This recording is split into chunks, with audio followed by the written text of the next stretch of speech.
इसमें ऐसा बिल्कुल नहीं है कि वकील साहब अपने शब्दों को आपके द्वारा कहलवाना चाह रहे हैं। तो सीधे सीधे आप अपने पैर पर कुल्हाड़ी मारते हैं कि कोर्ट कचहरी तो ठीक बात है, लेकिन आज तक कोर्ट कचहरी नहीं आया और इसकी वजह से कोर्ट कचहरी आ गए। आपके क्लाइंट की अपीयरेंस किसी भी कोर्ट में बहुत ही महत्वपूर्ण भूमिका निभाती है। यहां तक कि केस डिसाइड करने में भी आपके क्लाइंट की जो प्रेजेंस है कोर्ट में बहुत ही विशेष तौर पर देखी जाती है, ऑब्जर्व की जाती है। तो इस बात को बहुत ही ध्यान रखना चाहिए कि आपका क्लाइंट कोर्ट में किस तरीके से पेश हो रहा है।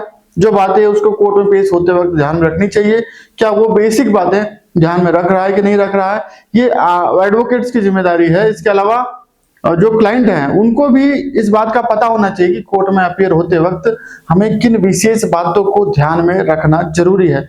आज की वीडियो में हम ऐसे ही 8 बिंदु बताने वाले हैं जो विशेष रूप से आपको ध्यान रखने चाहिए, और जब आप इन बिंदुओं को ध्यान रखेंगे तो आपके ऊपर किसी भी प्रकार पड़ने वाला गलत इफेक्ट से आप बच जाएंगे। कोर्ट में प्रेजेंस आपकी प्रॉपर रहेगी, आपकी बात को प्रॉपर सुना जाएगा और आपके केस को मजबूत ये चीजें बनाने वाली हैं। तो चलिए शुरू करते हैं और समझते हैं। पहला बिंदु है, ये एडवोकेट्स के लिए विशेष तौर पर है कि वो अपने क्लाइंट को इन्फॉर्म करें और प्रिपेयर करें। जहां तक इंफॉर्मेशन की बात है, क्लाइंट को खुद भी अपने अगली तारीख पर क्या होने वाला है, पिछली तारीख पर क्या हुआ, वो अपने वकील साहब से पूछना चाहिए। ऑनलाइन भी चीजें, बहुत सारी चीजें उपलब्ध रहती हैं ई कोर्ट्स इत्यादि पर, तो वहां पर भी आपको अपडेट मिल जाती है। तो अपने केस की इंफॉर्मेशन आपके क्लाइंट को रहे, वो एडवोकेट भी इंफॉर्म कर देना चाहिए एडवोकेट्स को भी, और आपके क्लाइंट को भी इस बारे में पहले से अपडेट होना चाहिए।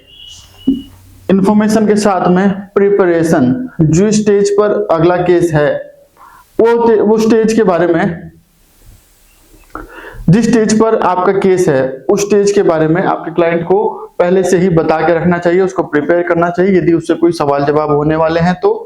और क्लाइंट को भी अपने केस की जो चीजें हैं, फैक्ट्स हैं, उसको ध्यान में रखना चाहिए और अपने वकील साहब से पूछना चाहिए इस तारीख पर हमसे किस बात के बारे में पूछा जा सकता है, किस चीज के बारे में सवाल जवाब किया जा सकता है। तो इंफॉर्मेशन और प्रिपरेशन ये जरूरी है, पहला महत्वपूर्ण बिंदु है। अब दूसरा महत्वपूर्ण बिंदु है एंट्री। जिस प्रकार से किसी एडवोकेट के लिए कोर्ट में एंट्री का विशेष तौर पर ध्यान देना आवश्यक होता है, उसी प्रकार क्लाइंट के लिए भी एंट्री बहुत ही विशेष भूमिका निभाती है। एंट्री से पहले आपका मोबाइल फोन स्विच ऑफ या साइलेंट की स्थिति में होना चाहिए। एंट्री के बाद आपको जज साहब को हाथ जोड़कर नमस्कार करना चाहिए। बिल्कुल कुर्सी के आगे जाने की जरूरत नहीं है, आप एंट्री करते समय पर ही आप जज साहब को हाथ जोड़कर प्रणाम कर सकते हैं। तो ये आपके प्रेजेंस का हिस्सा होना चाहिए। अगली महत्वपूर्ण बिंदु है ड्रेसिंग। एडवोकेट केस को प्रेजेंट कर रहा है तो उसका ड्रेसिंग सेंस तो होना ही होना चाहिए, लेकिन इसका मतलब ये बिल्कुल नहीं है कि आपका क्लाइंट जैसे है वैसे ही सो के उठ के आ गया और कोर्ट के सामने प्रेजेंट हो गया। हम जो चीज बता रहे हैं वो आपको समझाने के लिए बता रहे हैं, हमारा कोई उद्देश्य नहीं है हम किसी की इंसल्ट करें, किसी पर सीधी टिप्पणी करें। लेकिन बहुत सारे केसेस में क्लाइंट को समझाने के बावजूद भी एक तारीख को समझाया, दूसरी को समझाया, तीसरी को समझाया, चौथी पर भी वो गलती करते हुए नजर आते हैं। तो उसमें सुधार कैसे होगा? वकील साहब उसको टोके और क्लाइंट को खुद भी जागरूक होना पड़ेगा आपके कि कोर्ट में ड्रेसिंग सेंस जो है वो महत्वपूर्ण भूमिका निभाती है। आप अपने केस के लिए जा रहे हैं, आपके बटन खुले हुए हैं, आप अपीयर हो रहे हैं, आपने गमछा लपेटा हुआ है, साफा डाला हुआ है ना, या गुटखा खा रखा है, तो ये सारी चीजें आमतौर पर देखने को मिलती है। तो आपकी ड्रेसिंग सेंस, आपकी जो प्रेजेंस है कोर्ट में एंट्री होने से पहले ही देख लें। और यदि आपने ध्यान नहीं दिया, जब भी कोर्ट के दौरान भी आपको ध्यान में आ जाता है तो कोर्ट के कहने से पहले, किसी को ऑब्जर्व करने से पहले चुपचाप इन चीजों को सुधार लें। जो कपड़े हैं आपके वो साधारण सौम्य होने चाहिए, ठीक है। तो ये ड्रेसिंग सेंस भी आपको क्लाइंट को विशेष तौर पर ध्यान रखना चाहिए।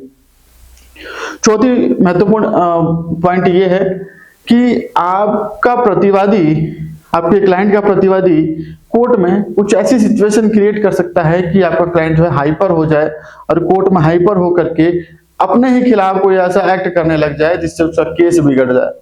तो क्लाइंट को हाइपर ना हो, हालांकि मैटर्स में तो हाइपर होना स्वाभाविक है, बट ऐसा ना हो कि वो किसी जाल में ऐसे में फंस जाए कि उसका केस उसके ऊपर ही उल्टा पड़ जाए। तो वो हाइपर ना रहे, साधारण रहे, और अपने माइंड को रिलैक्स करके कोर्ट की हियरिंग्स में अपना योगदान दे। ऐसा भी नहीं है, वो वकील साहब को भी कई बार क्लाइंट जो है बोलते हैं कि आप चिल्लाकर बोलो, हाइपर होके बोलो। मूवीज वगैरह जैसी देखी है उन्होंने, सोचते होंगे कि चिल्लाकर बोलने से बातों का जोर ज्यादा पड़ता है, लेकिन ऐसा नहीं है।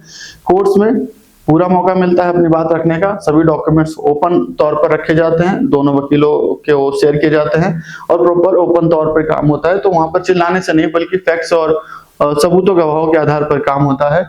तो हाइपर होने की जरूरत नहीं है, ये अपने क्लाइंट को बताएं। पांचवा महत्वपूर्ण बिंदु, सबसे महत्वपूर्ण बिंदु, डायरेक्ट इंटरप्शन।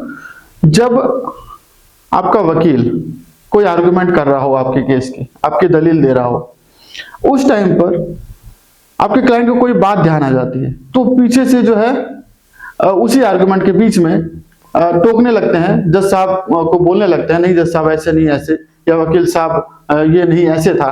तो ये बहुत बड़ी गलती है।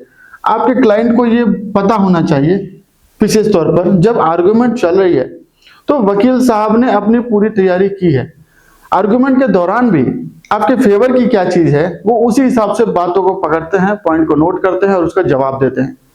उसमें क्लाइंट के हिसाब से क्या है वो अलग बातें हो सकती हैं, और क्लाइंट के फेवर में केस ले जाने के लिए कैसे उस बात को, तथ्य को पेश करना है, वो तरीका वकील साहब का अलग हो सकता है।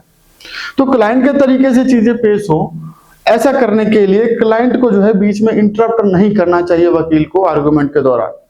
हाँ, यदि कोई ऐसा बिंदु है कि वकील साहब भी मिस कर रहे हैं किसी वजह से, तो आपके क्लाइंट को जो है, आपके वकील साहब को धीरे से उनको बताना चाहिए, उनको डिस्टर्ब ना करके, बल्कि इस तरीके से कि उनको डिस्टरबेंस भी ना हो और आपकी बात उन तक पहुंच भी जाए। अपने वकील साहब को बताना है। अगला बिंदु यह है कि कई बार केसेस में क्या होता है कि वादी या प्रतिवादी कोई भी पक्ष एक दूसरे पर टिप्पणी करता हुआ नजर आता है। ज्यादातर गांव के एरिया में देखा जाता है, जो लोग कभी कोर्ट नहीं गए वो पहली बार जब कोर्ट में जाते हैं तो ये उनको शर्मिंदगी होती है। कई बार वो इस बात को लेकर के ज्यादा दुखी होते हैं कि कोर्ट कचहरी तो ठीक बात है, लेकिन आज तक कोर्ट कचहरी नहीं आया और इसकी वजह से कोर्ट कचहरी आ गए। तो ऐसे में केस से अलग टिप्पणियां पास ऑन होने लगती है वादी प्रतिवादी की आपस में। तो ये गलतियां जो है ना करें, इस गलतियों से आपके केसेस पर प्रभाव पड़ता है और कोर्ट को ये लगता है कि आपकी जो प्रकृति है वो ऐसी ही है जिसकी वजह से आप कोर्ट में आ गए हैं। तो उस चीज का विशेष ध्यान रखें। कोर्ट के अंदर इस प्रकार की कोई टीका टिप्पणी केस से संबंधित या केस के बाहर की कोर्ट में ना करें। आपके वकील के माध्यम से ही बातों को कोर्ट तक पहुंचने दें। अगला इंपॉर्टेंट पॉइंट है नंबर 7 कि आपके केस के सभी facts, all facts of your case जो है अपने वकील साहब के साथ पहले ही शेयर करें, पहले ही डिस्कस करें। ऐसी गलती ना करें कि कुछ चीजों को आप छुपा लें और कुछ ही चीजों को आप अपने वकील साहब को बताएं और उसके आधार पर ही केवल अपने फेवर की बातें रख करके केस को लड़वाएं। ये बहुत ज्यादा आपके लिए घातक और नुकसानदायक सिद्ध हो सकता है। यदि आप कोई बात अपने वकील साहब से छुपाते हैं तो सीधे सीधे आप अपने पैर पर कुल्हाड़ी मारते हैं। आपको अपने वकील साहब को आपके केस से संबंधित सभी फैक्ट्स, चाहे आपके फेवर में हो चाहे आपके अगेंस्ट में हो, वकील साहब से एटलीस्ट जरूर शेयर करना चाहिए ताकि वकील साहब आपके केस को मजबूत करने का हर संभव प्रयास कर सके। तो बहुत ही महत्वपूर्ण पॉइंट है। अगला पॉइंट है नंबर 8 और जो अंतिम पॉइंट है, जब वकील साहब ने आपको ये चीज बात समझा दी, आपके केस में फेवर में क्या चीज है, अगेंस्ट क्या चीजें हैं और आपको कितना क्या बोलना है, कैसे बोलना है, कितना जवाब देना है,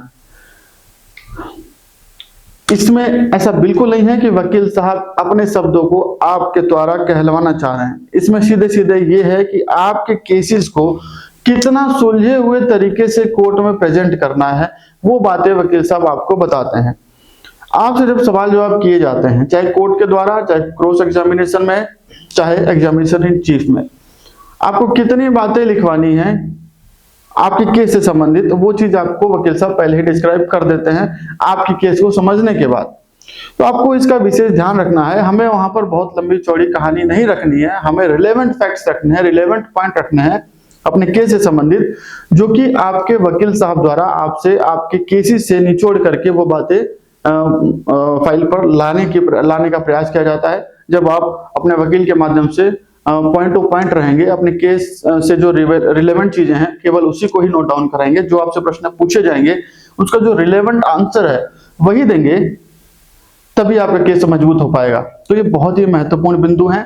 इन 8 बिंदुओं को हर एक व्यक्ति को पता होना चाहिए, ताकि जब कभी भी उनको कोर्ट केस जो है फेस करना पड़े तो इन बिंदुओं को जब उनको ध्यान में रहेगा तो ऐसी गलती कभी नहीं करेंगे कि उनका केस कमजोर हो।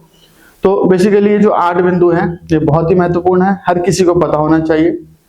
अगर चैनल पर नए हैं तो चैनल को सब्सक्राइब करें, वीडियो पसंद आई है तो इसको लाइक करके अपना कमेंट जरूर दें, वीडियो को अन्य लोगों तक भी जरूर शेयर करें। मिलते हैं एक नई वीडियो में और भी अलग नॉलेजेबल जानकारी के साथ, तब तक के लिए जय हिंद, जय भारत।